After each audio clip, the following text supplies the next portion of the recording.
They broke in at dawn, 5 of them, matching HOA polos, armed with clipboards, one with a GoPro strapped to his forehead like he was storming Normandy.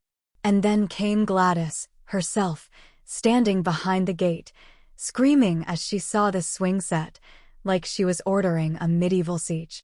Too bad they didn't know I trained law enforcement K9s, and today, the dogs were off-leash. What she also didn't know, my father, Arthur, writes the regulations for the entire regional power grid, and this right here, this was his grid they were messing with. That's when I looked at him and asked, "You want to make an example?" He smiled, handed me his coffee, and said, "Hold this." You're probably wondering how things spiraled this far out of control, how a retiree with a caffeine addiction and a government-issued laptop got involved in a suburban standoff. Well, buckle in.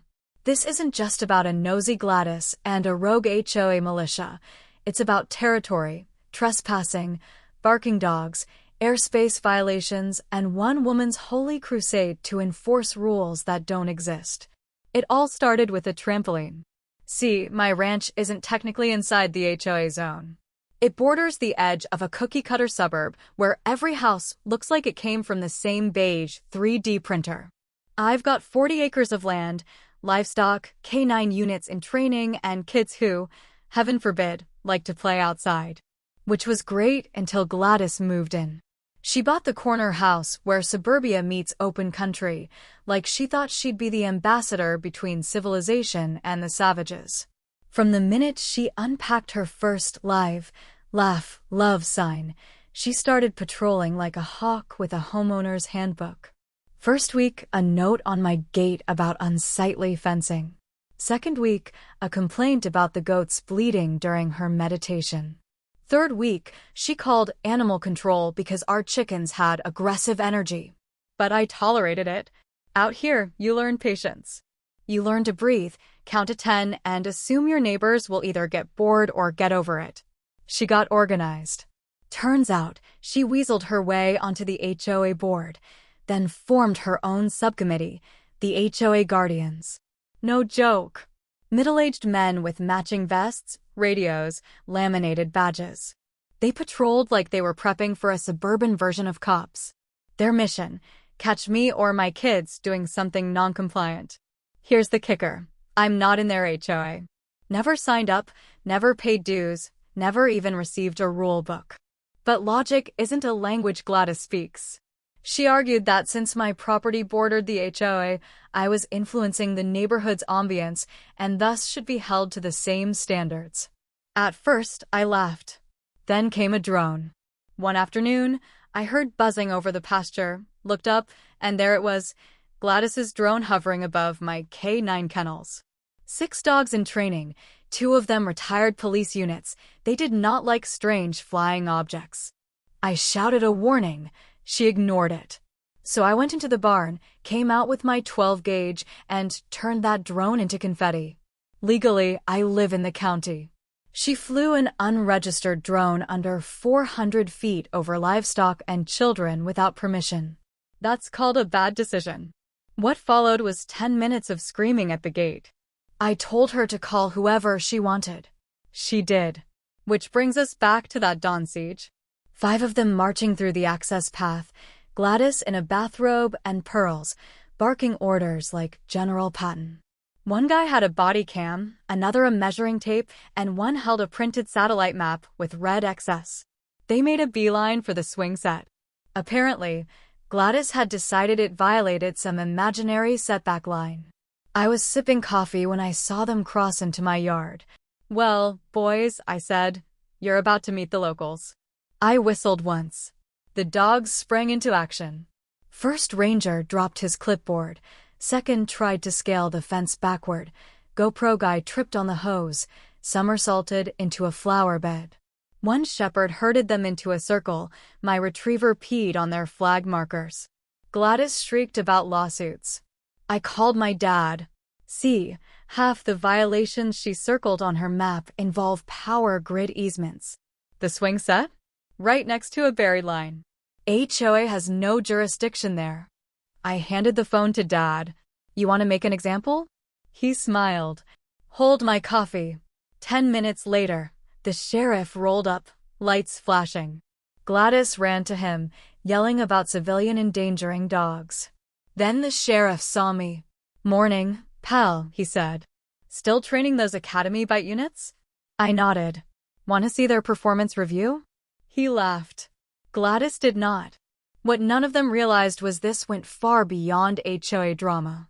Trespassing on federally linked land, flying drones over livestock, tampering with power markers, that's federal. The FAA will be dropping by. But first, Gladys tried pressing charges. She posted a 1,200-word rant on the neighborhood Facebook page, blurry GoPro screenshots, claims of violent animals and noncombatants. Flyers followed, red paper, skull graphics, headlines, aggressive dogs next door, unsafe for families. The final line, report all violations to the HOA guardians for immediate action. Immediate action like a strike team. Never mind that the HOA president had already apologized to me or that the rangers weren't sanctioned. Gladys thought she ran her own HOA republic.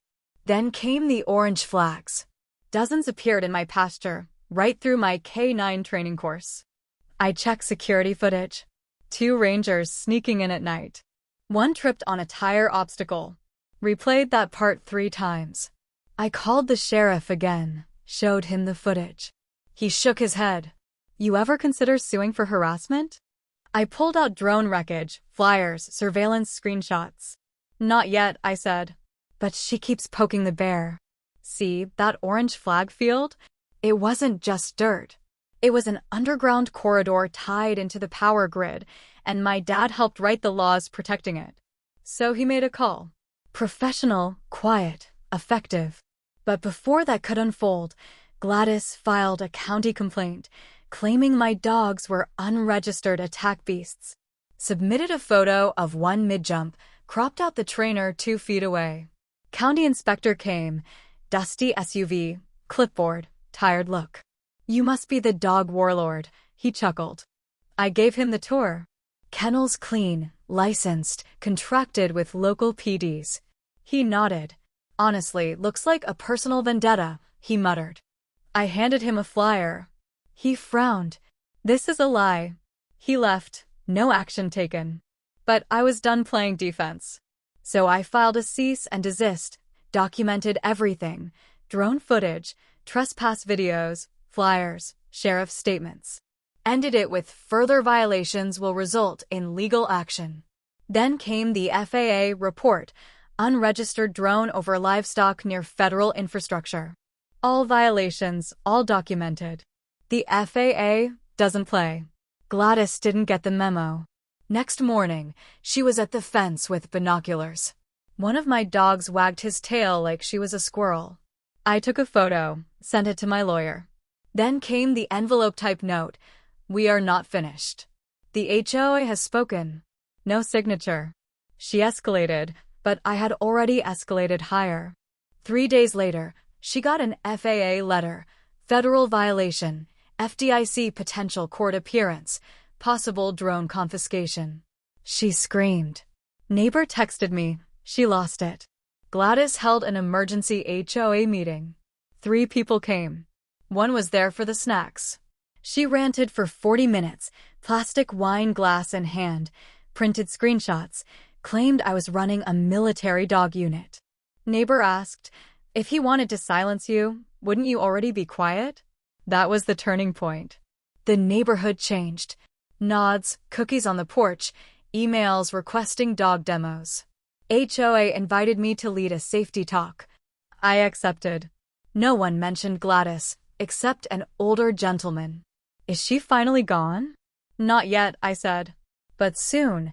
My lawyer filed a restraining order. Every flyer, letter, trespass documented. Then came my final move. I bought a drone. Legal, registered, flown only over my property, but just high enough for Gladys to see from her window. First time I launched it, she ran outside screaming. I didn't react. Sheriff came, asked for paperwork, approved, gave me a thumbs up. Every Saturday, I launched it, sometimes with a banner, Have a great day. Gladys lost it. FAA flagged her as a nuisance complainant, sent her a firm email. Stop. Then a restraining order arrived, served by a deputy. Gladys held it like radioactive waste. Next day, a for sale sign appeared, listing charming corner lot. No mention of federal violations or drone wars. Word spread. Buyers asked questions. One stopped by, chatted while I worked. I kept it polite. The house sat on the market, price dropped, mine went up. I expanded the training facility, built a barn. Community showed up, kids, veterans, rescue dogs. The ranch became part of the neighborhood. Gladys faded. Occasionally seen grabbing mail or yelling at squirrels, but mostly silent. Then one day, she was gone. Not a move, just gone. I stood at the fence, coffee in hand, drone in the sky. I brought it down and smiled. Justice doesn't always roar. Sometimes it just hums quietly above your pasture. A few weeks later, a new family moved in. Young couple, 2 kids, a big golden retriever. They asked if their dog could play with mine. I said, of course. They asked if there was anything to know about the HOA. I smiled. Nothing you can't handle. Just make sure your drone is registered. They laughed. The sun rose over the quiet field, the dogs barked in joy, and for the first time in a long while, everything felt exactly the way it should.